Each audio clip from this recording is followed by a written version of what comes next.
कबो ना बियाह बारा चैती आहो राजा मांगे ना सेनुराटी।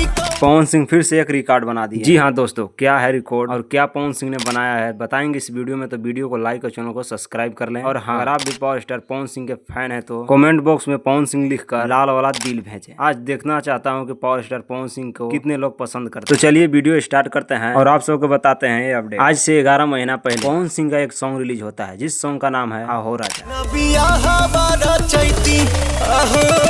और आप सबको बता दूं कि ये सॉन्ग 11 महीने में ही 200 मिलियन प्लस व्यूज प्राप्त कर लिए, जो कि किसी और के लिए नामुमकिन है। और इस सॉन्ग पर 10 लाख से ज्यादा तो लाइक्स हैं। और हाँ, सबसे खास बात, इस गाने को पावर स्टार पवन सिंह अकेले गाए, यानी सोलो सॉन्ग है। और इस सॉन्ग को रिलीज किया गया था वेब म्यूजिक से, जो कि भोजपुरी के एक बहुत बड़ी कंपनी है। और इस सॉन्ग को लिखे हैं प्रिंस प्रियदर्शी, जो कि कमाल के शब्दों को चयन किया। और इस गाने को म्यूजिक दिए हैं प्रियांशु सिंह, जो कि सुनने में काफी जबरदस्त लग रहा है। और इस गाने के वीडियो को डायरेक्ट किए हैं दीपांश सिंह, जो काफी अच्छा वीडियो डायरेक्ट किए हैं। और ये बता दिए हैं कि लेवल है पावर स्टार पवन सिंह। तो ये थी पावर स्टार की तरफ से एक छोटी सी अपडेट। आप सबको कैसी लगी कमेंट करके जरूर बताएं। अगर कोई और मुद्दा पर वीडियो आप देखना चाहते हैं तो हमारे चैनल को सब्सक्राइब कर लें। और हाँ, कमेंट करके जरूर बताएं किस मुद्दा पर आपको वीडियो चाहिए। तो चलिए मिलते हैं नेक्स्ट वीडियो में, तब तक के लिए जय हिंद जय भोजपुरी।